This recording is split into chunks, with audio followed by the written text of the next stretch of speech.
Hello, Dragons. This is Miss McShane narrating the new dual enrollment summer and fall of 2022 application and registration procedures for dual enrollment. So, what is dual enrollment? If you are brand new to this program and you're not sure what it exactly means, basically you are taking a college class in addition to or in replacement of a core graduation requirement or an elective while you're still in high school, and you're earning both the high school credit and you're also earning the college credit at the same time. Eligibility for students really depends on how well you have prepared yourself while you're in high school to meet the admissions standards for each of our college partners, and also your grade level as well, in order to make sure that the state of Georgia has rendered you eligible to receive funding, which means that you don't have to pay for the class.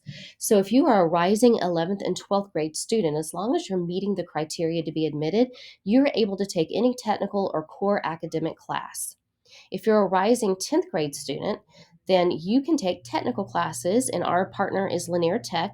But if you have actually earned already a 1200 SAT or a 26 ACT score, I know that's a really difficult mark to hit, but you could actually be eligible for the core academics as well as a 10th grade student. If you're a rising ninth grader, unfortunately, the state of Georgia does not pay for funding for any ninth grade student. If you want to take a class on the side in addition to your schedule here at the high school, you can, but you would have to meet admissions criteria, and that would actually have to be funded out of your own pocket. So just kind of be aware of that.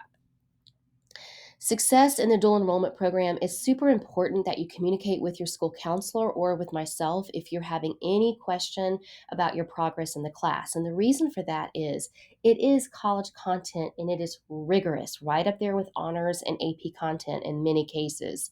So keep in mind that the grade that you earn is going to be both on your high school transcript, which impacts your cumulative and your HOPE GPA, but you're also starting to accrue a college transcript, and those grades are going to be there for the rest of your life. So make sure that you have motivation, organization, good communication, and time management skills. And if you do, you might be ready to give dual enrollment a chance. Benefits to taking dual enrollment: you're going to be introduced to that college level rigor. It is free tuition. You're going to be exposed to many types of electives and other types of core classes that we may not offer here on campus at Jefferson. But it also eventually is going to help make that transition to college easier once you graduate high school. Courses that you can take: anything that Lanier Tech offers in the technical realm. This could run the spectrum between business classes, psychology classes, welding, cosmetology, nursing, anything that, as long as you're meeting the criteria and it fits well into your schedule, we can probably make that magic happen. Core academics include any of these subjects that are listed here. Dual enrollment again covers free tuition, free books, no standard fees. There are a couple of maybe exam fees for certain certifications or for certain classes, but they are very minimal. And we will share with you up front before you register for the class what those might be, so you're not surprised at the end. But those may have to come out of your pocket, but it's very rare. So let's talk about our first college partner, Lanier Technical College. They offer a variety of technical classes. We also have a couple of programs that are going to be available here on our campus at Jefferson, so it should fit really nicely with your block schedule format. And they also offer just about any core academic that will transfer within the university system of Georgia. So you can be rest assured that whatever core academic you take at Lanier will transfer to any of the public university colleges after you graduate, as long as you're staying in the state of Georgia. So for 11th and 12th grade students, a quick review: you can take technical and academic core courses. 10th grade students, unless you've hit those test score minimums, you can take just the technical courses. Now, for admission purposes, as long as you have a HOPE or just a core GPA of 2.6, you're not required to submit any other additional testing in order to be admitted to Lanier Tech, no matter what grade you're in. If your grade point average is a little bit below 2.6, not for one second do I want you to think that you are not eligible to take classes at Lanier. You are the perfect student that should be taking classes at Lanier Tech. But we will need to do an additional testing just to make sure that you're meeting some minimum requirements to do well in the course. That test will be called an AccuPlacer, and all of our technical colleges in the state of Georgia use this in place of an ACT and SAT. So if you're one of the ones that feel like, well, my GPA may not be where it is, we'll talk with you more on that one-on-one conference setting to talk about whether the AccuPlacer is a good fit for you. But look at this linear tech program brochure that we have over here on this side. We offer a engineering drafting and design pathway that goes along with the engineering tech fundamental certificate program. So you can start this as early as a 10th grader, first semester of your 10th grade year. If you are interested in any of the STEM areas, you cannot go wrong with having a very strong engineering background. It is designated for only about 12 students per year because we wrote a grant a couple of years ago that designates the lab space for 12 students. And how this works is an instructor from Lanier comes over to our campus 2 days a week and instructs the class. So for semester one, you would be taking the Intro to Engineering Technology, which is a different class than the Intro to Engineering that we offer through Mr. Farmer's Pathway program. And it is ideal if you also do his program as well. And then the second semester, you will be taking a Drafting 2010 class, which is engineering graphics, goes into AutoCAD and all kinds of software that you can actually use right from your Chromebook. Everything is free of charge. You're going to learn so much in these classes. But to earn the certificate, we also want you to have that strong math background. We also offer Math 1111 and 1113, which is college algebra and pre-calculus. And there may be some more testing or grade criteria that's necessary for you to be able to take those math classes, but if you want to pursue that certificate, we all have that built in right into our schedule. So just reach out to me and let me know if that's something that you're interested in. We're also coming soon, so excited to be able to talk to students soon about the potential of a firefighter certificate. This is going to be a 2-semester program, ideally geared for seniors who will turn 18 prior to graduation. So with just 4 classes, we will be able to offer 2 classes within 1 block each semester. So it's only taking up 1 block your fall and your spring semester, and you can completely earn this certificate degree, take the national board certification exam, and be employable. And then if you want to transfer any of those classes into the associate firefighters degree, then we were going to be able to offer that for you as well. So pretty excited about that. So check your email for information the next couple of weeks. UGA is a very tough criteria to meet for a dual enrollment partner, but we are fortunate enough to have students who are participating with them as we speak. Just know that you are going to have to rigorously apply, just as every first-time freshman will. So they're going to be looking at students that have demonstrated academic achievement. You are eligible to begin your application if you are a junior or a senior, obviously. You will have to go online and apply at the website information that we'll give you in just a quick minute, and just be ready for that. University of North Georgia, it is open to rising 11th and 12th grade students. You must have a 3.25 core GPA. That is non-negotiable. You also must submit SAT or ACT test scores, and you can look and see here what those minimums are. Yes, they will super score, but if you have not taken the ACT or SAT yet, please be mindful of deadlines, which we'll go over in a quick minute. But you must have taken the test and have scores back prior to the deadline of whichever term you want to apply to. So if it's summer, you're going to have those test scores back in your hand by April 15th to see if you meet that criteria. Young Harris College is a phenomenal partner with Jefferson High School. They offer classes online in 8-week mini session formats, which means that if you want to, you can actually take 2 college credit classes within 1 block in 1 semester, or you can just take 1 8-week mini session class and then just have the other 8 weeks sort of to use as you will, like a study hall, for example. But we also bring college classes on campus at the STEAM Center. They are offered 2 days a week, and they are taught by phenomenal instructors. And we offer college algebra, English 1101, which is usually the go-to choice to substitute for ELA 12, English 1102, pre-calculus, and sociology. Just know that if you are interested in one of the math classes, we may have to look at some additional GPA or test scores in order to make sure that you meet criteria.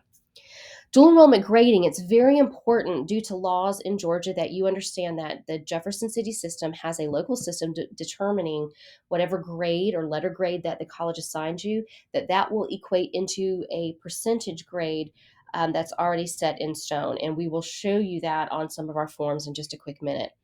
So only degree level courses on terms of your HOPE eligibility receive a zero point 0.5 weight. However, if you already have an A in that class and you have a 4.0, that's the highest that the HOPE caps those weighted courses.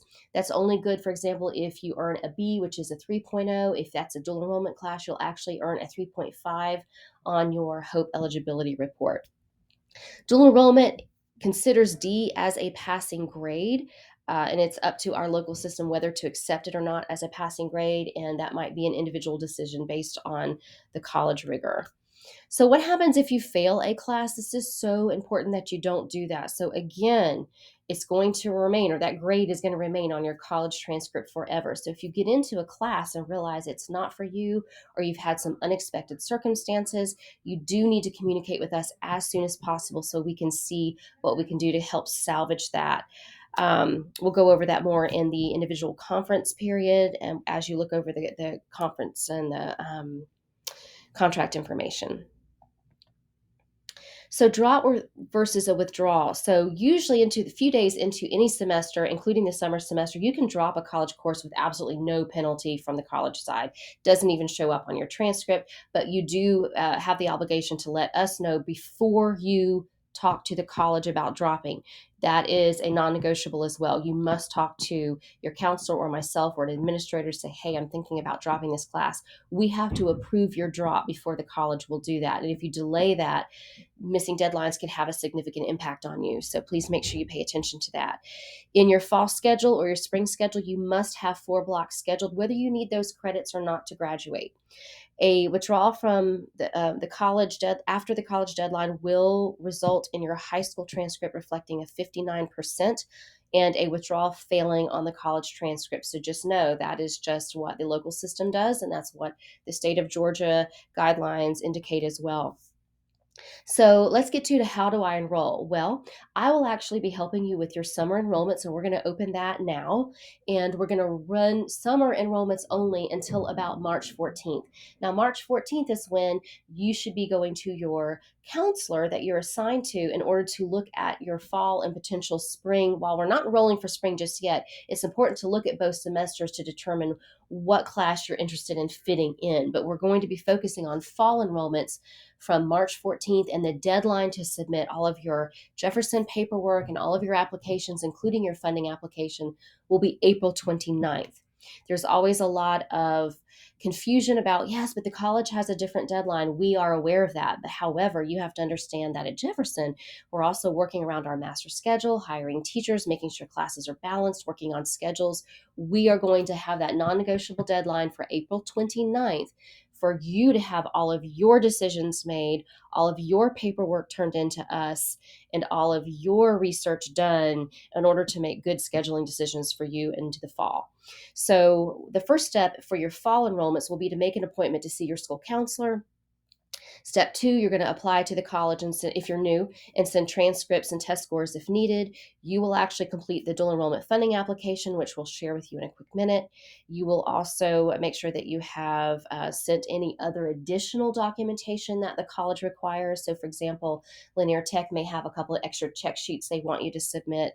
And then once you are enrolled and registered, and please understand that there's an application phase. There is an acceptance phase in which the college says, hey, great, yes, you met criteria, you are now in. There is an enrollment phase, which means you're going to call and talk to the advisor at the college, and they're going to place you in that class. And then there is an actual registration phase where you are going to be given a schedule that you will now forward to me or your counselors. We do not change your high school schedule until we get that schedule from you or your college. And then the last step is you'll be setting up your college email, because through that college email, they will send you information on your books, your fees, if there are any, and also, more importantly, how to begin your orientation and how to have contact with your instructor for the fall.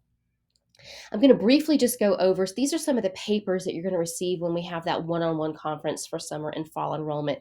We're going to give you everything that you need. Quick links on the left-hand side. Those links will take you directly to the dual enrollment page at each of those college partners.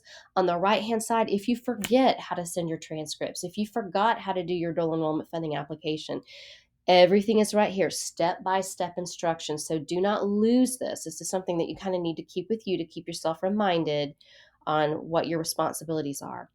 And then this is an advisement plan that you will work with me or your school counselors, where we will actually list the classes that we have agreed for you to take.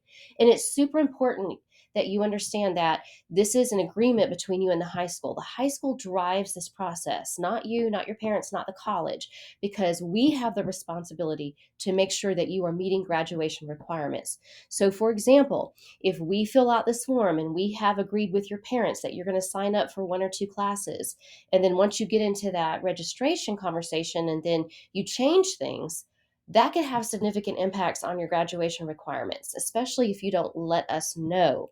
So, in some cases, if a student is going to be what I call a little bit stubborn, because we're pretty clear with you, we love you, but sometimes you want to kind of do things your own way.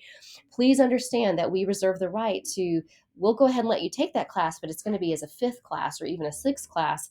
And we're going to give you a full schedule here at the high school in addition to classes that you registered for if that was not a part of our initial agreement. So please understand we're only doing this to protect you and to make sure that we are putting our energy and resources in a platform that benefits everybody, including yourself. This is a contract that's going to go over some real nitty gritty information. You and your parent will checklist each and every box because every single line is a potential piece of information that you didn't know what you didn't know in terms about how different dual enrollment can be from taking a class here at the high school. So that's pretty much it. Thank you so much for listening. This is a few links to some resources that you can have to get additional information about dual enrollment. And that's it for me. So, what I would like for you to do, if you're interested in dual enrollment for the summer only, then I am open to accepting appointments. If you will just email me, it's holly.mcshane@jeffcityschools.org. You can email me to let me know, and then check your class drive email, because I will also be sending out times where I will actually be available during the school day, where during your lunch you can just come and see me and we can sit down and go over everything, just trying to make things a little bit easier for you. Thank you for listening, and you have a wonderful day and look forward to seeing you.